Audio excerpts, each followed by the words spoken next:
Hello అండి, నమస్కారము. I am doctor Neelima from cell health clinic. ఈ రోజు నేను చెప్పబోయే టాపిక్ మలబద్ధకం అనేది ఎందుకు వస్తుంది, ఏ కారణాల వల్ల వస్తుంది, దీని లక్షణాలు ఎలా ఉంటాయి, మనం ఇంట్లోనే దీన్ని ఎలా నివారించుకోవచ్చు, మనం ఇప్పుడు ఒకసారి తెలుసుకుందాము. మలబద్ధకం అనేది చాలా మందికి సాధారణంగా కనిపించే ఒక జీర్ణ సంబంధిత సమస్య. ఇందులో మనకి ఇది మలాన్ని తేలికగా వెలువరించలేకపోవడము మరియు మల విసర్జన సమయం అనేది ఎక్కువగా పట్టే పరిస్థితి సూచించవచ్చు. దీంతో చాలా మంది ఇది ప్రపంచ వ్యాప్తంగా వందలాది కోట్ల మందిలో ఎక్కువగా ఈ సమస్య అనేది కనిపిస్తూ ఉంటుంది. ఇది చిన్న వయసు నుండి వృద్ధుల వరకు ప్రతి ఒక్కరిలో కనిపిస్తూ ఉంటుంది ఈ మలబద్ధకం సమస్య అనేది. అసలు మలబద్ధకం అనేది ఏ కారణాల వల్ల రావచ్చు మనం ఇప్పుడు ఒకసారి తెలుసుకుందాము. మలబద్ధకం అనేది ఏ కారణాల వల్ల రావచ్చు అంటే, మనం తీసుకున్న ఆహార విధానంలో ఫైబర్ అనేది తక్కువగా తీసుకోవడం వలన మనకి మలబద్ధకం అనేది ఏర్పడవచ్చు. అదే విధంగా మనము తక్కువ నీరు తాగడం వలన మన శరీరానికి బాడీ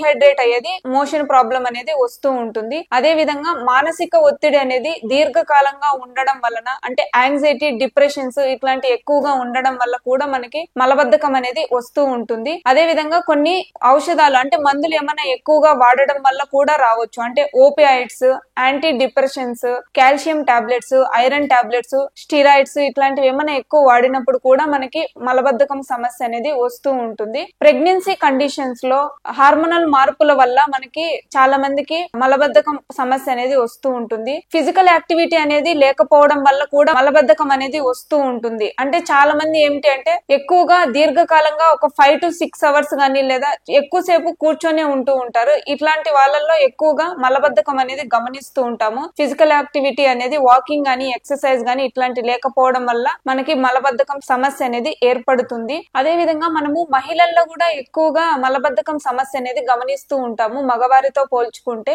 ఇంకొకటి మనకి ఎక్కువగా వృద్ధులలో మనకి మలబద్ధకం సమస్య అనేది వస్తూ ఉంటుంది. అసలు మలబద్ధకం వచ్చినప్పుడు దాని యొక్క లక్షణాలు అనేటి ఎలా ఉంటాయి అంటే, మనకి మల విసర్జన సమయంలో నొప్పి రావడం అనేది జరుగుతుంది. మల విసర్జన సమయంలో గట్టిగా మలం రావడం అనేది జరుగుతూ ఉంటుంది. స్టూల్ అనేది కొంచెం హార్డ్ గా ఉంటుంది, డ్రైగా ఉంటుంది. చాలా మందికి ఏమిటంటే పొత్తి కడుపు నొప్పి రావడం అనేది జరుగుతూ ఉంటుంది. అదే విధంగా కొంతమందికి వాంతులు అవుతూ ఉంటాయి. ఇంకొంతమందికి ఏమిటి అంటే మోషన్ కి టాయిలెట్ కి అనేది వెళ్తూ ఉంటారు, కానీ మళ్ళీ వెళ్లి వచ్చిన తర్వాత కూడా మోషన్ రావడం అనేది జరుగుతూ ఉంటుంది. కడుపు అంతా కొంచెము నిండుగా ఉన్నట్టు భావన కలిగి ఉంటుంది. తరచుగా మోషన్ కి వెళ్తూ ఉంటారు, కానీ ఇన్కంప్లీట్ అనేది ఉంటూ ఉంటుంది.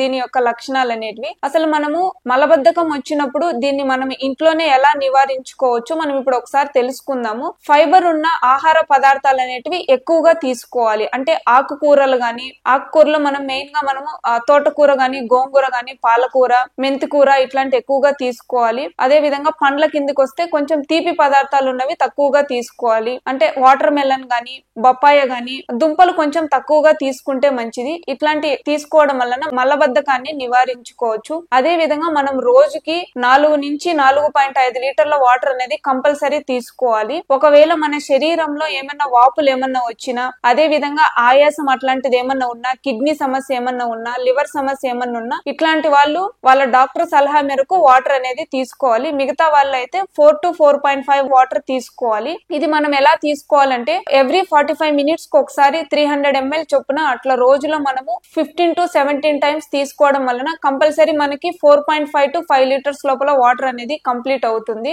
అదే విధంగా మనం రోజు పొద్దున్నే లేవగానే ఎర్లీ మార్నింగ్ గోరువెచ్చని నీళ్లు ఒక 2 గ్లాసెస్ తాగడం అనేది మంచిది. తాగిన తర్వాత ఒక 5 మినిట్స్ వాకింగ్ చేసి మోషన్ కి వెళ్ళాలి. ఒక పర్టికులర్ టైం అనేది పెట్టుకొని పొద్దున్నే మార్నింగ్ మోషన్ కి వెళ్ళేటట్టు చూసుకోవాలి. రోజు భోజనం అనేది టైం కి తీసుకోవాలి. అదే విధంగా ఫిజికల్ యాక్టివిటీ అనేది కంపల్సరీ ఇంక్లూడ్ చేసుకోవాలి. దీంతో మనం మెయిన్ గా వాకింగ్, ఎక్సర్సైజ్ అనేది ఎక్కువగా చేసుకుంటూ ఉండాలి. ఒక హాఫ్ అన్ అవర్ అనేది మినిమం కేటాయించుకోవాలి. మానసిక ఒత్తిడిని తగ్గించుకోవాలి. అంటే మెడిటేషన్, ప్రాణాయామం అనేది కంపల్సరీ చేసుకుంటూ ఉండాలి. ఒక 10 to 15 మినిట్స్ అనేది కంపల్సరీ మెడిటేషన్, ప్రాణాయామ చేసుకోవడం వలన మనకి మానసిక ఒత్తిడి అనేది తగ్గుతుంది. చాలా మంది ఏమిటి అంటే లేట్ నైట్స్ ఎక్కువగా తింటూ ఉంటారు, లేట్ నైట్ పడుకోవడం అనేది జరుగుతూ ఉంటుంది, ఎక్కువగా ఫోన్ చూస్తూ ఉండడం వల్ల. ఇట్లాంటి చేయడం వల్ల మనకి మలబద్ధకం సమస్య అనేది ఏర్పడుతూ ఉంటుంది. వీటిల్ని కూడా నివారించుకోండి. అదే విధంగా చాలా మంది కాఫీ కూడా ఎక్కువగా తాగుతూ ఉంటారు. కాఫీ ఎక్కువగా తాగడం వల్ల కూడా మనకి మోషన్ ఇష్యూ అనేది వస్తూ ఉంటుంది. దీర్ఘకాలంగా మోషన్ ఇష్యూ అనేది ఉండడం వలన మనకి పైల్స్, ఫిషర్స్,